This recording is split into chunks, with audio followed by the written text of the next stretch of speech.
안녕하세요. 차에 미쳐 있는 남자 차미남입니다. 최근 현대자동차 그룹의 신차 공세가 매섭습니다. 연말을 앞둔 2개월간 더 뉴 그랜저와 신형 K5, 거기에 앞으로 출시될 제네시스 GB80까지 경쟁사들이 판매 부진으로 힘들어하는 시기에 공격적인 신차 출시로 점유율을 계속 확대해 가고 있습니다. 더 뉴 그랜저의 사전계약 신기록 소식은 전해드렸죠. 신형 K5 또한 사전계약 3일 만에 1만 대 계약을 넘으며 기존 자사 카니발의 기록은 물론이고 신형 소나타가 5일 만에 세운 1만 대 달성 기록을 넘어섰습니다. 2세대 K5가 중형차 시장에서 존재감이 약했었던 것과 다르게 3세대 K5는 시작부터 대박을 예고하고 있습니다. 신형 K5가 가장 강력한 경쟁자인 소나타의 기록을 넘어선 5가지 이유가 무엇인지 알아보겠습니다. 먼저 첫 번째는 많은 분들이 공감하시겠지만 디자인입니다. 현대기아차의 특성상 한 집안이다 보니 3세대 플랫폼을 비롯해 파워트레인 등 핵심 사양을 소나타와 모두 공유하고 있죠.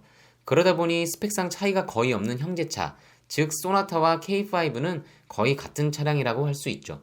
결국 내외장의 디자인과 트림 구성 등이 선택의 결정적 요인이 되기도 합니다. 신형 K5의 디자인은 1세대의 성공적인 디자인을 지키려고 변화를 최소화한 2세대와 달리 파격적인 변화를 추구했습니다. 전면부의 경우 그릴부를 와이드하게 확대하고 그 그릴부를 헤드램프가 파고든 형상을 하고 있습니다. 디자이너 팀의 인터뷰를 보니 헤드라이트를 슬림하게 설계하기 위해 할로겐 램프는 배제했다고 합니다.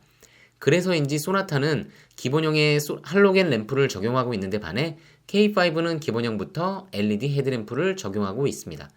원가 부담이 있는 결정이겠지만 그만큼 디자인의 중요성을 많이 두고 설계한 것으로 보입니다. 그릴부의 패턴도 독특하죠. 샤크스킨이라 불리는 패턴을 적용하여 기존 가로형, 세로형 패턴을 일반적으로 쓰던 차량들과 다르게 강인한 인상을 줍니다. 또한 그릴부를 비롯해 전면부의 크롬 사양을 배제하여 한층 깔끔하고 젊은 이미지를 줍니다. 차량 앞부분을 측면에서 보시면 일반적인 세단들과 다르게 역사선 방향으로 차량이 앞으로 달려나가는 듯한 다이나믹한 이미지를 주고 있습니다. 2세대와 본넷 끝단을 비교하시면 파팅 라인은 없애고 본넷 끝단부터 열리도록 설계해 본넷이 더욱 길어 보이고 3D 그래픽상의 자동차처럼 깔끔하고 미래지향적으로 보입니다. 또한 정면에서 보시면 헤드라이트의 위치가 매우 낮게 설계된 것을 알 수 있죠. 마세라티 기블리나 BMW 3 시리즈, 폭스바겐 아테온 등 스포츠 세단을 지향하는 차량들의 공식처럼 낮고 길게 펼쳐진 헤드라이트와 그릴로 인해 차량이 더 와이드해 보이고 다이나믹해 보입니다. 전면부 그릴을 확대하여 더 웅장한 이미지를 주는 대형 세단들과는 반대되는 이미지죠. K5의 주 구입층인 20, 30대의 취향을 저격하는 것 같습니다. 데일라이트의 영상도 보시죠. 심장 박동에서 영감을 얻어 디자인했다고 하는데요. 그 굴곡이 심해 매우 역동적입니다. 설계상 편의를 위해 라인을 순화시켰다면 인상이 덜 강렬했을 텐데 타협하지 않고 원 디자인을 최대한 살려낸 점 박수를 보냅니다. 이로 인해 전면부의 강렬한 인상이 마무리되었습니다. 데일라이트가 켜진 모습이 길에서도 신형 K5의 존재감을 나타낼 것 같습니다. 측면부도 많은 변화가 있었죠. 패스트백 스타일로 변화한 점인데요. 소나타의 경우도 최신 트렌드에 맞추어 C필러를 트렁크 끝단까지 연결하여 쿠페형 세단의 이미지를 주었었죠.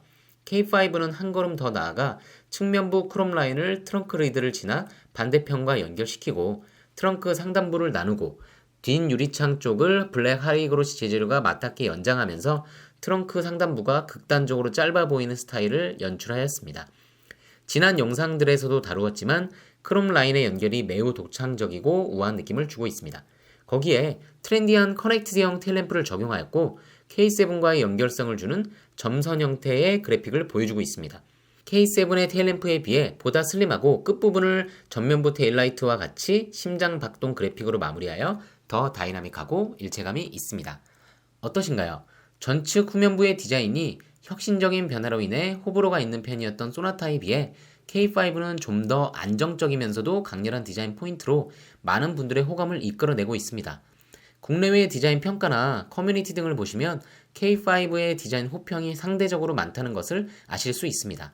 바로 이것이 성능상 스펙이 거의 같은 소나타보다 K5를 선택하도록 이끌어낸 첫 번째 이유입니다. 두 번째는 합리적인 옵션 선택의 가능입니다.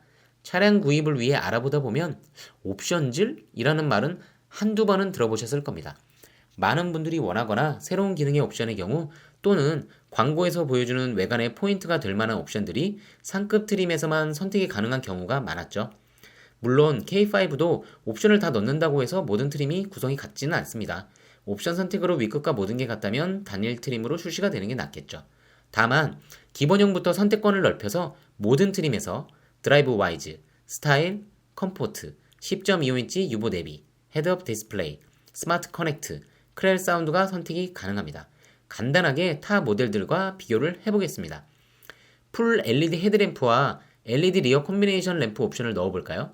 K5의 경우는 기본형인 트렌디에 88만원짜리 스타일 옵션을 넣으시면 모두 적용이 가능합니다.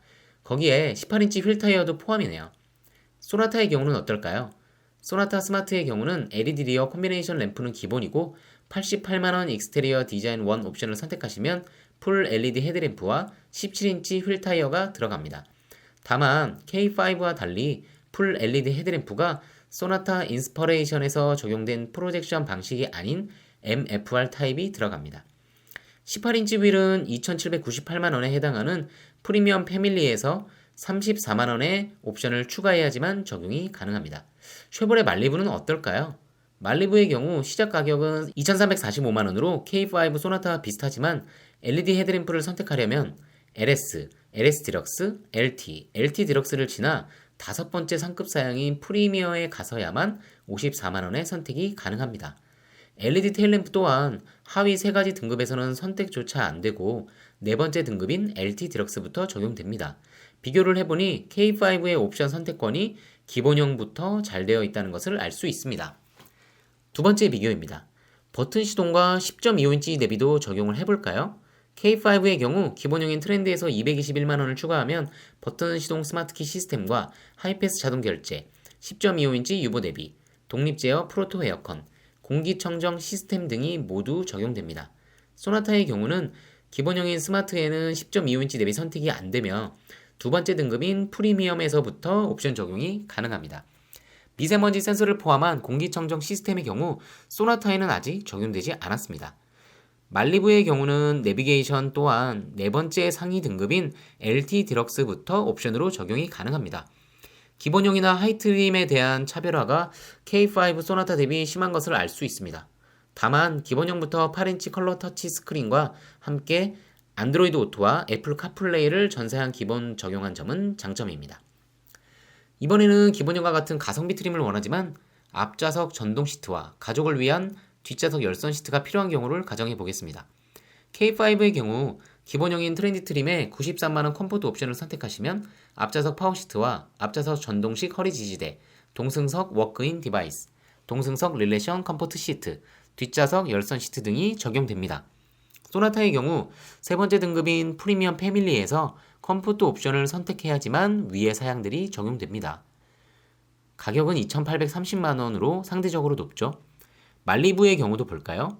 말리부의 경우는 하위 3가지 트림에서는 선택 자체가 안되고 네 번째 트림인 LT 디럭스부터만 앞좌석 전동 시트와 뒷좌석 열선 시트가 들어갑니다. 물론 메모리 시트 기능이 K5보다 낮은 사양에 기본 적용되는 점은 장점입니다. 하지만 하위 트림에 대한 차별은 여전히 아쉽습니다. 표를 보면서 정리드리면 K5는 기본형부터 다양한 옵션이 입맛에 맞게 선택이 가능합니다. 물론 기본형은 우레탄 스티어링 적용 등 아쉬운 점은 있지만 경쟁 차량 대비 옵션 선택에 대한 트림별 차별성이 적다는 점은 매우 장점입니다. 내가 원하는 옵션 한 가지 때문에 어쩔 수 없이 상급 트림을 선택할 확률이 타사 모델 대비 낮다는 것을 의미합니다. 트림을 구성한 담당 부서는 회사 손익을 담당하는 곳에서는 미움받을 수도 있지만 적어도 소비자들에게는 칭찬받을 것 같습니다.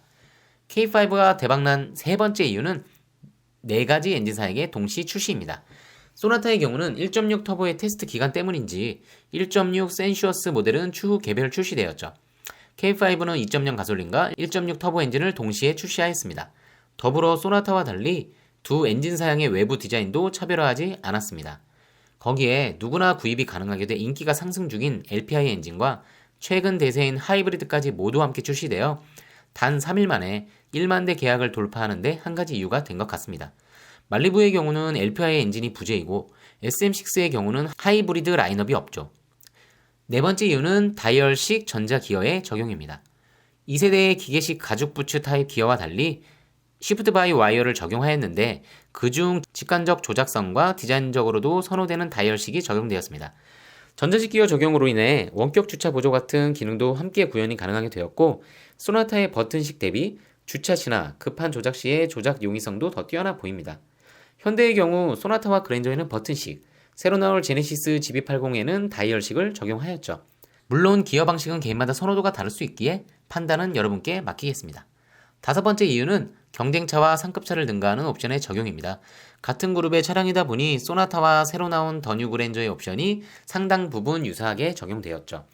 거기에 소나타보다 시간차를 두고 출시하다 보니 소나타에는 없는 미세먼지 센서를 포함한 공기청정 시스템 적용, 교차로 대항차 전방 충돌 방지 기능 등이 추가 적용되었고, 그랜저랑 비교 시에도 페이스리프트인 그랜저에는 적용할 수 없었던 신형 3세대 플랫폼의 적용, 또한 그랜저에는 없는 기아 디지털 키도 적용되어 스마트폰으로 간단하게 문을 열고 키를 간편하게 공유할 수도 있게 되었습니다. 디자인도 너무 잘 나왔는데 트림 구성도 잘하고 옵션까지 추가 적용되니 판매량이 잘 나오는 것은 어찌 보면 당연한 이치인 것 같습니다. 어떠신가요? 오늘은 신형 K5가 사전 계약에서 소나타의 기록을 넘어 3일 만에 1만 대를 돌파한 5가지 이유를 알아봤습니다. 1세대 K5 출시 당시 와이프 소나타와 치열한 판매 경쟁을 펼쳤었죠. 다시 한번 두 차종의 불꽃 튀는 경쟁을 기대하며 영상 마치겠습니다. 신형 K5, 소나타 등 다양한 차종의 많은 정보 비교와 차미남만의 분석을 원하신다면 구독과 좋아요, 알림 설정 부탁드립니다. 지금까지 차에 미쳐있는 남자 차미남이었습니다. 감사합니다.